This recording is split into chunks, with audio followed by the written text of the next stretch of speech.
Good evening and welcome to The Buck Stops Here. I'm Vishnu Shom. On the program this evening, the standoff between Delhi University and the University Grants Commission intensifies, with the university now deferring the admission of students after the UGC made it clear: scrap your four-year undergraduate program or face the consequences. Those suffering most are, well, no prizes there for guessing, the students. Thousands of students whose admissions are on hold. Also coming up, in case you've missed it, the entire interview with the former US Secretary of State Hillary Clinton in conversation with Barkha Dutt. That comes up about 9:34 this evening. But let's quickly move on to the big subject, the big focus this evening, the standoff between Delhi University and the University Grants Commission. Let's go straight across now to NDTV's Sonal Mehrotra, who joins us with a lot of students who are going to actually be affected most by this. And with me in the studio, Dr. Rajesh Jha, member of the Academic Council of Delhi University. Thanks, Dr. Jha, very much for being with us. But Sonal, let me come across to you first. What are students saying, students whose admissions have been put on hold? Well, there are two sets of students who are affected by this, Vishnu. One, those 60,000 students who are currently enrolled in the FYUP program, who are still in their first year. And the other, the lakhs of students who've actually applied for the FYUP program, who do not know even up till now whether they'll be studying for 4 years or 3 years in the Delhi University. Right. I want to go straight across to somebody who's actually studying in FYUP. What is your subject? Economics.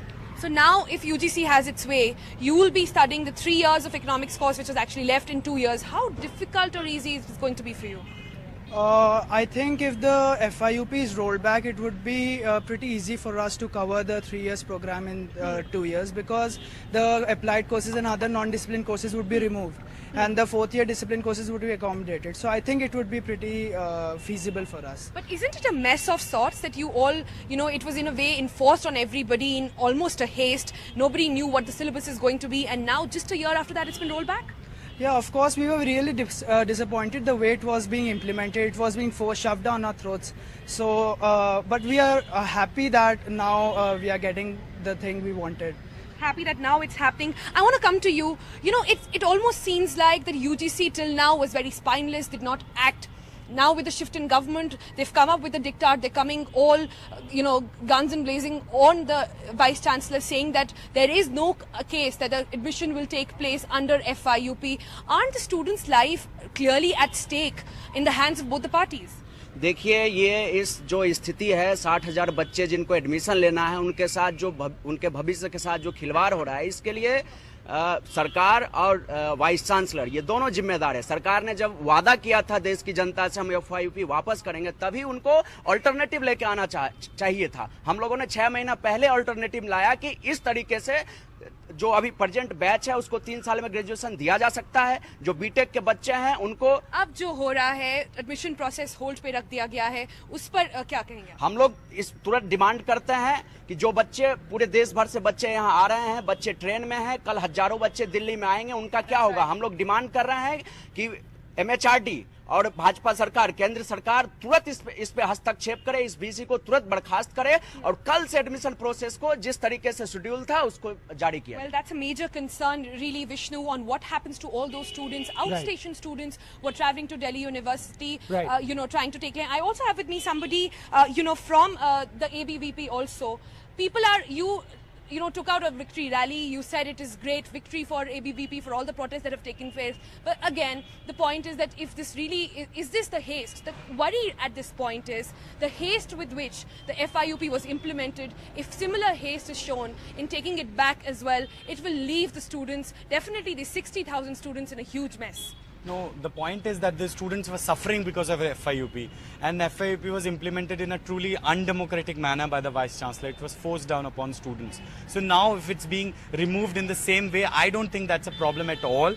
The only problem is with the Delhi University administration. The Vice Chancellor is not relenting. He's not giving in to the commands of the UGC, and we welcome the UGC stand. We have been telling the UGC that you're not just, your work is not just limited to writing letters to university, you should actually give orders. And finally they have given... Should they be giving orders at the behest of every government which comes to power? That's another question. But okay, Vishnu, Sonal, I'm just going the to big question at this point... I need to bring in some more perspective on this. Thanks very much for joining us with those voices over there. Dr. Jha, let me come straight across to you. The sense is that, look, one way or the other, the students shouldn't suffer. I mean, ultimately, it's for the students. Isn't it more important for you to temporarily put away your ideals in having this 4-year program just to enable the students to carry on with their education? Look, we are not rigid on any program. What we are saying that the way UGC is behaving in this manner, anybody who is well versed with our acts, statutes and ordinances on which our university is administered will easily conclude that whatever orders have been passed by the UGC, they are blatantly illegal. They have no locus standi. They cannot stand the scrutiny of the law of the land. And let me utilize this opportunity, because the violations of the University Act and Statutes, the situation which has erosion in the university campus, it is of lawlessness. Today, one teacher was beaten by the organized student groups, and that teacher, he is a Dalit teacher, he used to advocate that this course is good for the Dalit students, and so how the dissent will be dealt with. But tell me one thing, what is said by those saying the UGC, which says that the 3-year system needs to be in place, they say the opposite. They say that the University Grants Commission is the nodal agency, they control the funding of Delhi University, therefore they need to have a say. They go through the act of the UGC, they are advisory bodies. I am telling you, I have been the member of Academic Council since last 4 years. And I can tell you, we have dealt with many cases which have been referred by the honorable courts like High Court and Supreme Court. Yes. And they never took the decision in the academic matters. They always referred the matters to us to decide. So, UGC is trying to dictate us, which has no locus standi, which has a politically motivated orders. That was actually going to be my next question to you. Do you believe that this is a political agenda? Because the argument which is raised is that the UGC earlier on didn't have an objection per se until the stage when implementation had actually taken place and there was a change of government. Yes, the UGC is writing to the university on 16th of June, which was the last day of application. Its own letters is saying that review committee of SK Joshi, they have submitted the report on 25th February and they are taking cognizance of it on 16th June when our admission process has already started. So, it is the political move of UGC on behalf of the MHRD, and I can tell you the minister has been misled by the UGC, which is being dominated by the left intellectuals. And the minister says that the HRD ministry is not involved. Do you believe her? No, they are involved. It is the letter. I can read to you the 20th June letter from UGC, what it is saying. And whereas the central government in exercise of powers vested in it under section 21 of the UGC Act, clearly saying that central government is directing us. And you see what it is saying, it is a violation of the national education policy. I can tell you, on the planning commission clearly mandates that you have to promote the 4-year programs. Right. So, it is the mandate of the national policy. Okay, we are also going to be joined in just a few moments from now by Sunny Kumar, the Delhi State Secretary of AISA, and his perspective is different. He believes that it should in fact be the 3-year program. So we're just waiting for that perspective to come in. But my question to you at this stage is bottom line. At this stage, Delhi University has deferred these admissions. There are so many students who have actually come seeking that admission. There are those in first year who are also going to be affected by all of this. What happens to them unless there is some movement forward? No, you see, we have to follow the rules. No institution can exist if you don't follow the rules. Are you going to go to court? No. I am not saying that. What I am trying to say, but a student interest should be supreme. We are existing because of students only. So, I appeal to the good office of the Prime Minister, who talked of cooperative federalism, a strengthening of the institutions. He must intervene in this matter and see the logic, reasoning and legality. and the autonomy of the university. Let's face it, of Delhi University, is he putting himself in a position where the UGC or perhaps even the Home Ministry could actually take action against him? Because they say quite clearly that action will be taken. Look, I don't know, as far as the University Acts are concerned, Vice Chancellor cannot be removed before the expiry of his term. This has been clearly written in the statutes of the Delhi University. His tenure is fixed. So, as far as in normal circumstances, you cannot, there is no way of removing him. There is no mention of it. So, if you go on blatant violation of the laws, you can do anything. But there is no provision for it. Under no, and this is the letter that the UGC has written, under no circumstances shall the University of Delhi or any of the colleges under it admit students for the Four-Year Undergraduate Programme for the academic year 2014-2015, and further that any deviation from this directive either by the University of Delhi or any of the colleges under it shall be deemed to be in contravention of the UGC Act and will face consequences. Are they legally wrong in this? This order has no locus standi as far as the university governance is concerned. It should not be seen like that, UGC versus Delhi University.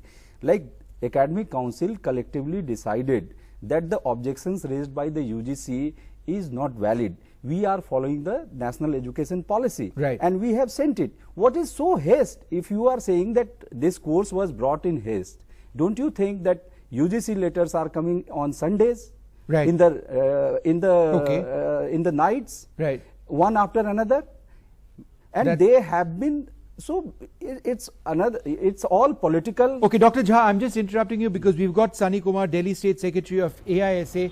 Sunny, the position of Dr. Jha is very clear. The 4-year program is very good. It needs to remain. He says that legally there are serious question marks on how the University Grants Commission is operating. The University Grants Commission is affecting the autonomy of Delhi University. Why do you believe that this is not the case? Basically, as far as University Grants Commission is concerned, as far as I understand, it is the body authorized to oversee the higher education, university education in this country, and the government higher education policy says that 10 plus 2 plus 3 is the norm for undergraduate courses. Why is Delhi University violated it in the first place? I hope Sanjay Jha would have given you the answer, because nobody knows what is the single point rationale behind the fourth year. They violated it. They didn't seek any I won't say permission, but they didn't UGC and UGC was not taken on board on this decision. And by the way, it's let me Dr. just submit Rajesh one Jha, point. go ahead. Yes. The government itself has violated the national education policy by not reviewing it after every 5 years.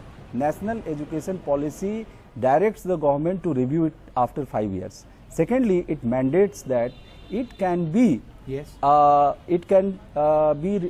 variations can take place for the purpose of reforms. And I can tell you, if it was a violation, UGC has written a letter on 1st May 2013. What it writes? While the duration of the program may vary from university to university and even within the university. Yes. It is UGC's letter. There were Sunny, why don't you reply to that? The basic point, let him come in. The basic point is that there are double standards over here. What the UGC is doing now is going against what it has done in the past. He's reading from letters. No, first of all, allow me to just speak for a couple of minutes regarding, the merits of FYUP. We have been, UGC has not objected on the basis of the merit and demerit of the course. It is saying it is the violation of the national education policy. How it is the violation? Sir, please allow me to speak for a couple of minutes, please. You see the planning commission. Let him also have his say. No, please allow me to speak. The point is, government and okay. The basic thing is that the students have, since last 1 year, repeatedly exposed in the protest how FYUP completely, dismantles the specialization of the higher education, undergraduate education in Delhi University. In the earlier 3-year system, there were 20 out of 24 courses were honors courses. Today, 20 out of 50 are honors courses. So, from 80% to 40%, the honors specialization has decreased. In the first year, students have not studied, have studied only 4 out of 12 prescribed courses, only 4 have been honors courses. Students are angry about it. They're angry about why they are, forced to study things which are worse than 8th and 9th, standard. I mean, I can challenge. I mean, that you can please see the foundation course textbook of history prescribed by the university and any class 8, 9 textbook of history prescribed by NCERT. I challenge this. I mean, you would see that there is vast difference. I mean, the foundation course is very substandard. Okay, So Dr. these Jha, the cannot point be just that Sunny Kumar is making is that there is no value of a 4-year program. It's a politically motivated, the whole academic council and the executive council and university court has approved it. And secondly, just I take in one point that referendum or students protested. I will bring one analogy here. If lot of people protested for Lokpal bill, can Lokpal bill be made it at Ramlila ground or it will be made in the parliament? Right. If you change the Today, to change right the now, course, sir, you are it will not be listening to done the through parliament and to the mandate of the people of India. You cannot do illegal things. Under the protest, who is doing the illegal thing? Everybody is looking, sir. I mean, MHRD, tell me that MHRD doesn't have the mandate of the people of this country to oversee the higher education of this country. Tell me that UGC is worthless. Tell me that. Any university which suffered because of this political But Sunny, interventions. tell me one thing, the UGC never seemed to have any objection to the 4-year policy. So no, I mean, now. I will, Vishnu, I will not defend UGC. And there is a new, and they want the 3-year. So do you not believe that as a student yourself, you are in the middle of a larger political game that is being played out? It's happened in the past when new administrations have their say on education. UGC's Smriti One second, came I'm after asking Sunny, go ahead and answer 1 that. year. Yeah, Vishnu, just hear me out for a minute. I am not taking UGC's side. Obviously, UGC is to be blamed. Last year, UGC made a review committee. What happened to that committee? We don't know. UGC last year was working on MHRD's, Kapil Sibal's and Pallab Raju's, directions. I won't, deny or say anything about that. Obviously it was happening. And today maybe UGC is working on MHRD's guidelines. But I would not say one thing that UGC and MHRD has no business, trying to, formulate any directives about higher education. I would not say that, A. And B, from day one, we have exposed the logic behind the illogical nature, the nature of haste, and which has been portrayed by the DU administration in FYUP. You cannot beat that logic. We don't understand. DU does not understand why students have to study 30 non-honors courses in a specialized education. I'm not sure all students necessarily agree with you, but certainly there are those who do. So it's Dr. Jha, I know you have to leave us. So just a quick last word from you. Face the fact, sir, the students don't want this, a large number of students. No, university has come out with the data that large number of students are satisfied with the FYUP. I am saying, look, can you say that referendum can replace the parliamentary procedure? Look, Sunny, academic council, bottom line, what do students want? And university court. Dr. Jha says that a large number of students actually want the 4-year program. I think he's contradicting himself. On the one hand, he's saying that those data don't matter, parliament matter, and then there is no such data by the university. I can assure you that. Let me end by one thing, sir. Let me end by one thing. Since last January, we have been saying that even this after 1 year, we should 1 year has passed. The students going in second year, they should be given an alternate proposal. And we have that proposal, we have given it forward in which in the next 2 years, they can complete their honors. And about BTech also, sir, one has to take care of it. How can DU teach applied science, and call it BTech? How AICT cannot approve? All right, Sunny, I'm interrupting you not because I'm interrupting you not because you're, not because what you're saying is not valid. It's a very valid point. On the behest of the but private we're completely universities. out of time on this. You raise a lot of important issues as well. They are Dr. Jha raises the other issue universities. of politicization of an aspect of our education. You can see both very important perspectives, sir, over here. I think both of you will accept. I think both of you will accept that the people who are suffering one way or the other are the students, and I'm sure both of you will accept that that's very unfortunate. Whatever we are doing in the interest of the university, in the interest of the But you are not listening to students. You have not made data. You have not made protecting students. Okay, all right. We are continuing on this. I'd like to thank both of you for joining us, sharing that perspective.